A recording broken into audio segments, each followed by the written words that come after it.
오늘의 주요 뉴스입니다. 여름철 코로나19 유행이 정점을 지나 감소세로 돌아서면서 입원 환자 수도 2주 연속 줄었습니다. 정부는 추석 연휴에 인구 이동이 늘고 고령자와의 접촉이 많아지는 만큼 감염병 예방 수칙을 준수해달라고 당부했습니다. 국내 연구진이 코로나19 바이러스의 인체 감염에 핵심 역할을 하는 새로운 물질을 찾아냈습니다. 세포 침입부터 막을 수 있게 돼 새로운 방식의 치료제 개발로 이어질지 기대됩니다. 정부가 전기차의 배터리 안전성을 사전 인증하는 제도가 다음 달부터 앞당겨 시행됩니다.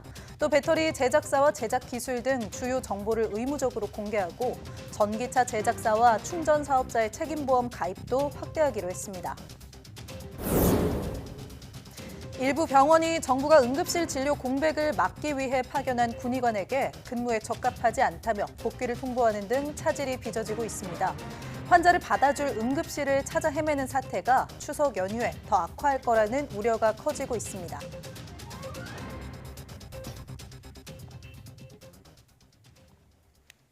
여러분 안녕하십니까? 사이언스 투데이 시작합니다. 여름철 코로나19 유행이 정점을 지나 감소세로 돌아선 가운데 입원 환자 수도 2주 연속 줄었습니다. 질병관리청은 코로나19 표본 감시 결과를 보면 8월 5주차 입원 환자는 837명으로 한 주 전보다 326명, 28% 감소했다고 밝혔습니다. 또 코로나로 응급실을 찾은 환자는 8월 넷째 주 8,221명에서 8월 다섯째 주 5,048명으로 2주 연속 감소한 것으로 조사됐습니다. 코로나19 병원체 검출률 역시 전주보다 5%포인트 줄었고 하수 감시에서도 바이러스 농도가 13% 감소한 것으로 나타났습니다. 다만 중증 급성호흡기 감염증 표본 감시에서는 코로나19 입원 환자가 전주보다 3명 늘어난 49명을 기록해 소폭 증가세를 보였습니다. 질병관리청은 올해 여름 코로나19 유행이 정점을 지난 것으로 판단되지만 추석 연휴 고향 방문 등 인구 이동이 증가하고 고령자와의 접촉이 많아지는 만큼 감염병 예방 수칙을 준수해달라고 당부했습니다. 이번 여름철 코로나19 유행은 지금까지 나온 변이 바이러스 가운데 전염성이 가장 높은 KP3가 주도했는데요.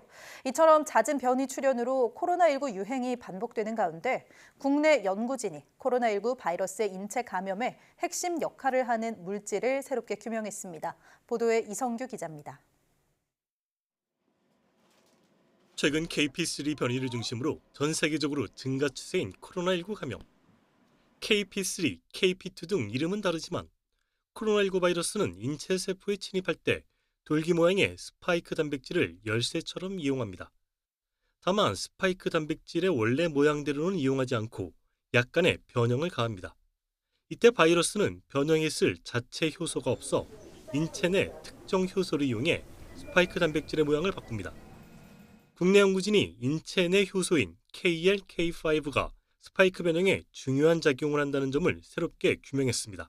코로나 바이러스가 우리 몸에 들어오기 위해서는 그 두 군데의 그 사이트가 절단이 되어져야만 우리가 몸에 있는 그 세포막하고 접합을 할 수가 있는데요. 이번에 저희 연구는 이 KLK5가 바이러스가 우리 몸에 접합할 수 있도록 할 수 있게 하는 아주 중요한 역할을 한다는 것을 확인할 수 있었습니다.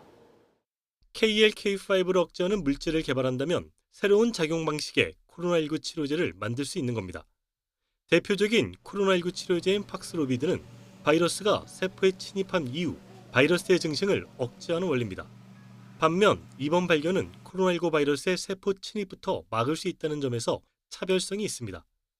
연구진은 KLK5 효소를 억제하는 치료 물질을 발굴하고 이를 바탕으로 코로나19 치료제 개발을 진행하고 있습니다. 시간은 많이 걸리겠지만 코로나19 치료제를 전량 해외에 의존하는 상황에서 국산 치료제 상용화로 이어질지 주목됩니다. YTN 사이언스 이성규입니다. 세계보건기구가 다음 팬데믹으로 신종 인플루엔자를 유력하게 지목한 가운데 보건당국이 대응 계획을 마련해 발표했습니다. 질병관리청은 6일 정부 서울청사에서 열린 국정현안 장관회의에서 신종 인플루엔자 대유행 대비 대응 계획을 보고하고 브리핑을 진행했습니다.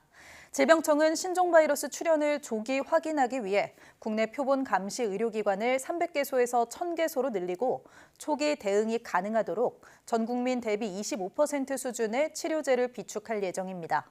또 새로운 바이러스에 맞는 백신을 빨리 확보할 수 있도록 특성에 맞는 백신 시제품을 개발하는 사업에 예산을 지원할 방침입니다. 일교차가 큰 가을철, 기온이 상승하는 낮 시간대에 음식을 상온에 오래 보관하면 식중독 발생 가능성이 커져 주의가 필요합니다. 식품의약품안전처가 최근 5년 동안 가을철 식중독 발생 현황을 분석한 결과 발생 건수는 모두 309건, 환자 수는 5,976명이었으며 주요 원인은 살모넬라와 병원성 대장균 순으로 나타났습니다. 특히 음식이 살모넬라 등 식중독균에 오염돼도 냄새나 맛에는 변화가 없는 경우가 많아 오염 여부를 확인하기 어려워 특히 주의가 필요합니다. 식약처는 가을철 식중독을 예방하기 위해서는 육류나 가금류를 가열, 조리할 때 75도 이상으로 1분 이상 익혀 섭취해야 하고 채소류의 경우 염소 소독제에 5분 동안 담근 뒤 수돗물로 3차례 이상 충분히 씻어야 한다고 설명했습니다. 또 세척이나 절단 등 모든 처리 과정을 마친 재료는 미생물이 쉽게 증식할 수 있어 바로 섭취하는 것이 좋고 조리된 음식은 되도록 2시간 안에 먹을 것을 당부했습니다. 지난 6월부터 8월까지의 지구 평균 기온이 지난해보다도 올라 다시 한번 기상 관측 이래 역대 최고치를 경신한 것으로 나타났습니다. 유럽연합의 기후변화 감시기구 코페르니쿠스는 지난 6월부터 8월까지의 평균 기온이 섭씨 16.8도로 지난해보다 0.03도 높았다고 밝혔습니다. 비정상적인 더위가 이어지면서 올해 세계 평균 기온도 지난해보다 올라 또다시 역대 최고를 기록할 가능성이 높아졌습니다. 각국이 온실가스 배출을 시급히 줄이지 않으면 극단적인 기후변화는 더욱 극심해질 것이라고 코페르니쿠스는 경고했습니다. 의료 공백 사태가 이어지면서 환자들이 응급실에 자리가 없어 기다리거나 받아줄 병원을 찾아 헤매는 경우가 잇따르고 있습니다. 환자와 동행하는 구급대원들도 난감한 건 마찬가지인데 명절 연휴에는 이 같은 상황이 더 심해질 거라는 우려도 나옵니다. 윤태인 기자입니다. 다가면역 질환인 루푸스병을 앓고 있는 A씨. 열이 40도까지 올라 나흘 동안 응급실에서 치료받은 뒤 다시 증세가 나빠져 병원을 찾았습니다. 하지만 일단 대기하라는 말에 비가 오는 궂은 날씨에도 응급실이 아닌 구급차에서 자리가 나길 기다립니다. 병실도 계속 대기하라고만 하고 언제 될지도 모르고 그게 너무 난감하고 너무 속상하고 앉아서 여보 주사 맞고 그런 경우가 많았어요. 거의 그러니까 누워서 쉴 수 있는 공간이 아예 없는 거예요. 최근 암 수술을 받은 환자는 열이 나면 찾아오라는 말에 응급실을 방문했지만 다른 환자가 밀려 언제 진료를 볼 수 있을지 알 수 없습니다. 우리 수술하는 의사는 담당 의사가 열이 나면 이제 오라겠다. 열이 나면 빨리 오라고 교수님 그래서 왔는데 시체되는 거지. 의료진이 부족해 응급실에 과부하가 걸리며 받아줄 병원을 찾아 헤매기도 했습니다. 형님이 저기 서울에서 오시고 계셨는데 지금 응급상이 생겨가지고 몇 군데 들렸던 그런 얘기는 잠깐 들었는데 지금 매일 환자를 이송하는 사설 구급대원들도 이전보다 응급실에 여유가 없는 걸 체감합니다. 이게 전에는 그런 경우가 별로 없었는데 요 근래 좀 코로나 이후부터 의사들 파업하고 약간 그러면서 좀 막 심해지고. 다가오는 추석 연휴에 응급실 상황이 더 나빠질 수 있다는 우려도 나옵니다. 추석 때는 지금 외래 진료가 하지를 않거든요. 그렇게 하다 보면은 모든 수요들이 응급실에 몰리게 되는 현상이 발생을 하게 됩니다. 지금의 상황에서도 응급실을 가서 환자 진료를 보기가 어려운 상황인데 제때 치료받지 못할까 불안한 환자와 보호자들. 의료 공백 사태가 더 길어지지 않게 환자를 최우선으로 생각해달라고 호소합니다. 정부가 잘못인지 군사단 의협단체가 잘못인지 모르지만 그냥 서로 좀 합의 좀 가서 서로 양보해서 피해보는 사람들은 물론 다들 피해자지만 환자들이 제일 피해를 많이 보는 입장이니까. YTN 윤태인입니다. 충북대 병원의 응급실 보강 인력으로 지원된 군의관들이 응급실이 아닌 중환자실에 배치됐습니다. 보건당국 등에 따르면 충북대 병원은 군의관 2명이 중증 응급 환자 진료에 부담감을 호소한 데 따라 6일부터 응급실 대신 중환자실에 일단 배치했습니다. 보건당국 관계자는 군의관들이 응급의학과 전문이지만 임상 경험이 많지 않아 부담감을 가진 것으로 보인다고 말했습니다. 병원 측은 군의관들이 더 경험을 쌓고 응급실에서 근무할 수 있도록 설득하는 것으로 알려졌습니다. 응급실 의료 진료 지원을 위해 세종 충남대병원에 파견됐던 군의관 2명이 원래 부대로 복귀한 것으로 확인됐습니다. 병원 측은 해당 군의관들의 업무 범위를 논의한 결과 응급실 진료에는 부적합하다고 판단했다고 설명했습니다. 특히 군의관들은 진료나 차트 작성은 어렵고 환자들로부터 동의서를 받는 업무만 수행할 수 있는 것으로 전해졌습니다. 병원 측은 다른 군의관을 파견해달라고 요청한 상태입니다. 도쿄전력이 지난달 후쿠시마 제1원전에서 해결료 잔해를 반출하려던 시도가 부실하게 이뤄진 사실이 속속 드러나고 있습니다. 본사 직원은 현장에 있지도 않았고 연료 반출을 위한 파이프의 순서가 잘못된 것을 한 달 넘게 몰랐던 것도 확인됐습니다. 도쿄에서 김세호 특파원의 보도입니다. 지난달 22일 도쿄전력은 후쿠시마 제1원전의 사고 원자로에서 핵연료 잔해를 꺼내려 했습니다. 2011년 후쿠시마 원전 사고 이후 13년 만입니다. 하지만 잔해 채취 장비 파이프 배열 순서가 잘못돼 작업 시도를 중단했습니다. 도쿄전력 하청업체 직원이 파이프 순서를 잘못 정렬했는데 한 달 넘게 몰랐던 겁니다. 조사 결과 가설 작업을 맡은 하청업체 직원이 방사선이 높은 작업장을 빨리 빠져나가려고 최종 확인을 하지 않았습니다. 도쿄전력도 하청업체 직원에게만 맡긴 채 본사 직원을 보내 현장 확인을 하지 않은 것으로 드러났습니다. パイプの運搬等の一般的な準備作業に関して当社を含め実際の作業手順の確認が十分ではなかった点でございます。 해결료 반출 작업은 원전 폐로 과정에서 가장 어려운 작업으로 꼽힙니다. 해결료 잔해는 1시간만 노출돼도 사망에 이를 수 있습니다. 냉각수나 지하수, 빗물과 접촉하며 오염수를 계속 발생시킵니다. 현재 후쿠시마 원전 1에서 3호기에 남아있는 핵연료 잔해는 880톤입니다. 2051년까지 원전 폐로를 목표로 하고 있지만 핵연료 잔해 반출이 지연되면 불가능합니다. 애초 2021년부터 잔해 반출을 하려다 이미 3번을 연기한 상황. 도쿄전력은 재발 방지책을 마련한 뒤 다음 주 반출 작업을 재개하기로 했습니다. 하지만 이번에 어처구니 없는 실수가 확인되면서 원전 폐로 목표를 달성할 수 있을지에 대한 의구심이 더욱 커지고 있습니다. 도쿄에서 YTN 김세호입니다.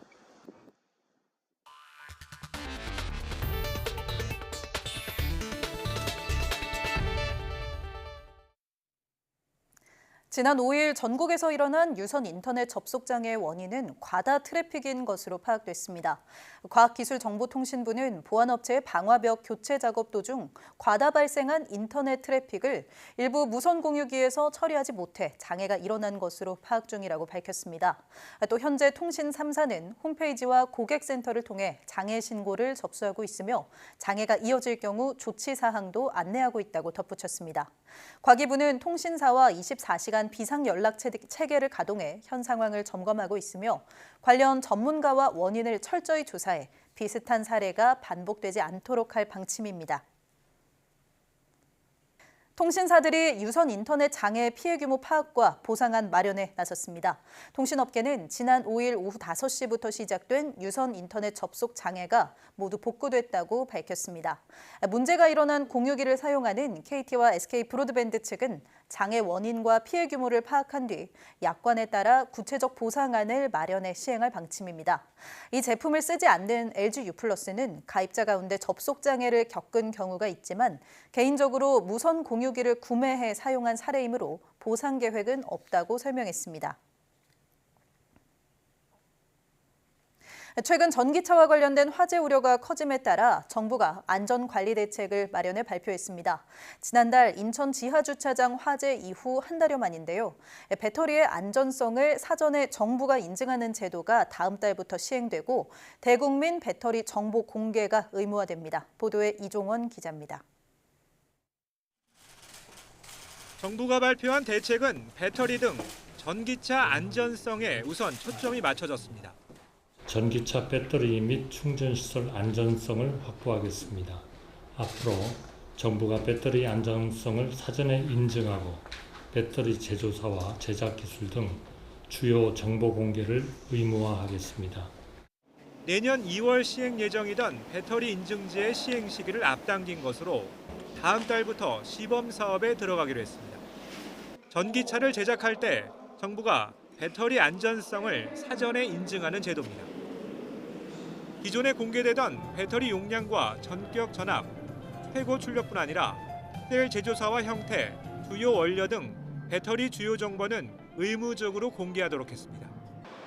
전기차 제작사와 충전 사업자의 책임보험 가입을 확대해 전기차 화재로 인한 소비자 보호 조치를 강화하는 방안도 담겼습니다. 배터리 안전을 실시간 진단하는 시스템인 BMS 기능을 개선해 사용을 활성화하고 충전량을 제어할 수 있는 스마트 제어 충전기 보급도 확대됩니다. 정부는 BMS의 배터리 위험도에 대한 표준을 올해 안으로 마련하고 내년 상반기부터는 정보 제공 동의 차량을 대상으로 화재 위험 정보가 제작사와 차주뿐만 아니라 소방 당국에도 통보될 수 있는 시범 사업을 추진하겠습니다. 소방 장비 확충과 배터리 위험성을 낮추는 기술 개발에도 나서고 지하주차장 스프링클러 관련 제도도 손보기로 했습니다. 다만 앞서 거론된 전기차 충전시설 위치 변경 방안은 추가 검토를 거치기로 했습니다. 정부는 관련 법령과 제도 개선을 조속히 추진하고 추가로 필요한 사항은 관련 TF에서 올해 말까지 논의를 이어갈 예정입니다. YTN 이종원입니다. 딥페이크 성착취물 유포 수단이 된 텔레그램에 대한 비난 여론이 확산하는 가운데 오히려 텔레그램 이용자가 급증했다는 통계가 나오면서 그 배경에 관심이 집중되고 있습니다. 한 모바일 앱 분석 서비스에서 집계한 수치를 보면 딥페이크 문제가 본격화한 지난달 텔레그램의 월간 활성 이용자는 347만여 명으로 앞선 7월보다 31만여 명 늘었습니다. 10% 정도가 증가한 건데요. 이 증가폭은 지난 2021년 집계 시작 이후 최대 규모입니다. 문제는 증가한 사용자의 연령대입니다. 지금 문제가 되고 있는 10대 이하 사용자가 이처럼 전체 증가폭의 32%를 넘었습니다. 전문가들은 딥페이크 논란이 확산하면서 호기심에 텔레그램에 접속한 10대가 급증한 영향이라고 분석했습니다. 일종의 노이즈 마케팅이라는 건데 이 때문에 오히려 가해자와 피해자가 더 늘어날 수 있다는 지적이 나옵니다. 방송통신심의위원회는 현재 불법 영상물 유포를 막기 위해 텔레그램 관련 대화방 등에 대해 접속 차단 조치를 하고 있는데요. 수사기관의 생각은 조금 다른 것 같습니다. 이런 차단이나 삭제 조치 때문에 피의자를 찾는 데 필요한 직간접적인 단서들이 없어진다는 건데요. 피해 확산은 막으면서 또 가해 사실을 적발해낼 묘안이 시급한 상황입니다. 미국 정부가 양자 컴퓨팅과 차세대 반도체 등 최첨단 기술에 대한 새로운 수출 통제에 나서기로 했습니다. 이 과정에서 미국 정부의 허가 없이 수출할 수 있는 면제 국가도 지정했는데 우리나라는 빠졌습니다. 엄윤주 기자의 보도입니다. 미국 상무부가 새로운 수출 통제 대상으로 지정을 검토하는 기술은 양자 컴퓨팅과 차세대 반도체 등입니다. 모두 국가 안보에 중요하다고 판단되는 최첨단 핵심 기술입니다. 상무부 산업안보국은 임시 최종 규칙을 발표하면서 전략적 경쟁자로 규정한 중국 등 적성국을 겨냥한 조치란 점을 분명히 했습니다. 미국이 만든 첨단 기술이 미국을 공격하는 데 쓰이지 않게 하겠다는 겁니다. 상무부는 이번 수출 통제 조치를 도입하는 과정에서 유사 입장국과 긴밀히 협력했다고 밝혔습니다. 그러면서 이미 미국과 유사한 수출 통제를 도입한 나라는 미국 정부 허가 없이 수출할 수 있는 허가 면제를 신설했다고 설명했습니다. 3D 프린팅 기술은 이탈리아와 영국이, 슈퍼컴퓨터용 반도체를 만들 수 있는 GAA 기술은 일본, 스페인, 프랑스 등이 미국 허가 없이 수출할 수 있습니다. 하지만 한국은 허가 면제국에서 빠졌습니다. 이 때문에 한국 기업이 상대적으로 불리하거나 불이익을 받을 수 있다는 우려도 나오고 있습니다. 다만 큰 피해는 없을 거라는 관측도 나옵니다. 한국 등 일부 국가는 승인 추정 원칙을 적용하기로 한 만큼 미국의 수출 허가를 신청하면 발급받을 수 있을 거라는 이유입니다. 앞서 한국의 대중국 반도체 장비 수출 통제를 요구해온 미국은 더 많은 나라가 곧 유사한 통제를 시행할 것으로 기대한다며 압박 수위를 높였습니다. YTN 엄윤주입니다. 추석을 앞두고 정부가 물가를 잡기 위해 애를 쓰고 있는데요. 성수품 17만 톤을 공급하고 제품 할인에도 700억 원을 지원하면서 성수품을 중심으로 가격이 소폭 하락하고 있습니다. 하지만 어획량이 줄어 수산물 가격이 출렁이면서 이번 추석 물가의 변수가 될 것으로 보입니다. 오동건 기자가 취재했습니다. 추석을 앞두고 장을 보는 소비자들. 성수품 위주로 가격이 조금 내렸다고 하지만 크게 체감되지 않습니다.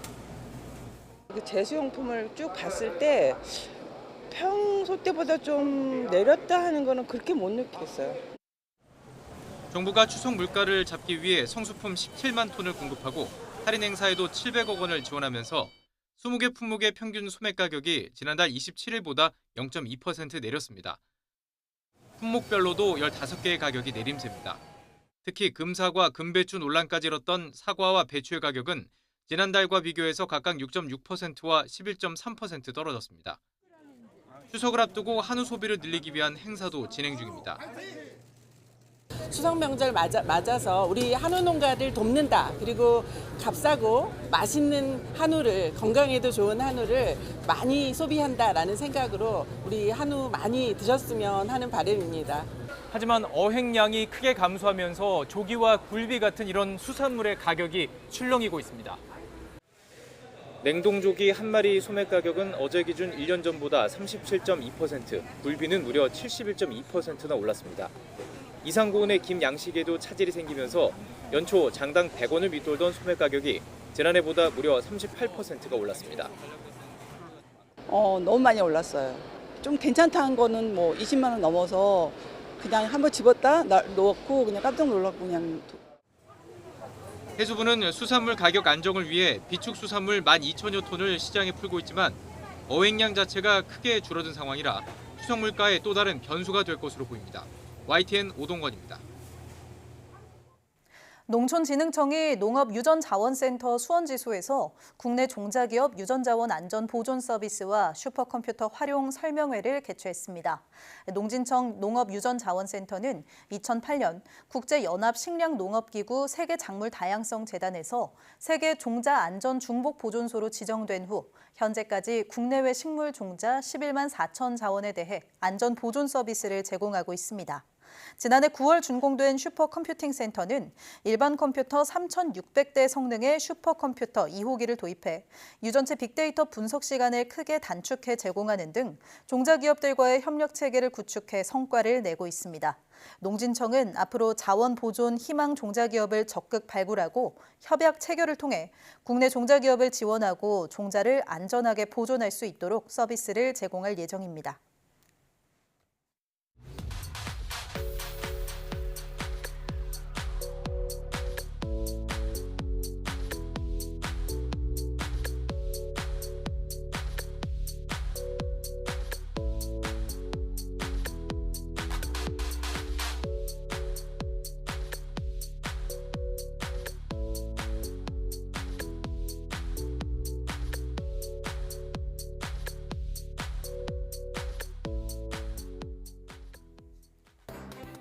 코로나19로 인한 입원 환자 수가 줄어들며 재유행의 정점은 지났다고 하지만 새학기가 시작되며 또 다른 감염병 유행 가능성이 여전히 큰데요.